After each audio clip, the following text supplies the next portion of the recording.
Bonjour à tous, voici les fonctionnalités d'Archie2Board pour septembre 2024. Donc premièrement, la base de données, on peut maintenant sélectionner des articles un par un pour les supprimer. Voilà. Donc ça facilite un peu la gestion et l'organisation de la base de données. On peut aussi exporter tous les articles.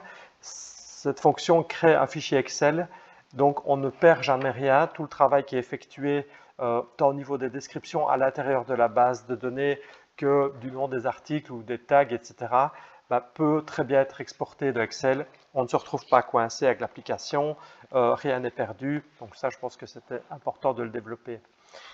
Ici, quand on va dans les projets, on remarque que deux icônes sont apparues au niveau des articles à l'intérieur d'un lot. On a une icône copier. On peut choisir le lot dans lequel on veut copier l'article. Ça peut être le même lot. À l'intérieur du même lot, on peut dupliquer un article. Et on a une petite latte, ça permet de gérer les métrés. Donc ici, quand on clique, on va pouvoir encoder on peut mettre un titre, par exemple, plafonnage, etc. On peut encoder des longueurs, des largeurs, etc. Ajouter une mesure détaillée et on obtient, disons, des quantités. On peut supprimer et gérer ce qu'on vient d'encoder. On peut aussi importer des mesures détaillées. Pour ça, c'est expliqué ici dans l'application, on importe un fichier Excel.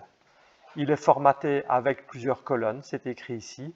On a un petit fichier d'exemple qu'on peut télécharger et on voit que les données, les quantités détaillées, ça apporte. On peut donc valoriser son travail qui est fait via divers logiciels de 3D, de dessin en 3D, ou alors si un collaborateur travaille dans Excel pendant qu'on fait autre chose, voilà, ça peut être valorisé de cette manière-là. Donc on va avoir maintenant des métriques détaillées d'Archie2Board. Autre nouveauté, quand on clique sur un article pour l'importer, on voit que la description générale s'affiche. Ça, c'est beaucoup plus confortable. La description spécifique est toujours là. Nature de marché, unité, métrée aussi. Et maintenant, on va pouvoir mettre une estimation du prix. Estimation architecte, article par article. Et on peut aussi cocher « est une option ou variante ». Ça veut dire que cet article-là ne sera pas repris dans le total final des prix que les entrepreneurs nous envoient. Donc ici, qu'est-ce qui s'est passé? On voit que c'est une option et on voit que les prix estimatifs, on a une petite vignette sur chaque article. Dernière grosse nouveauté, c'est l'exportation. Maintenant, vu que on peut faire des métriques détaillées et des estimatifs, on a 4 possibilités de sortie en Excel. Le bordereau comme d'habitude, le bordereau estimatif, le bordereau détaillé et l'estimatif détaillé carrément qui regroupe les deux.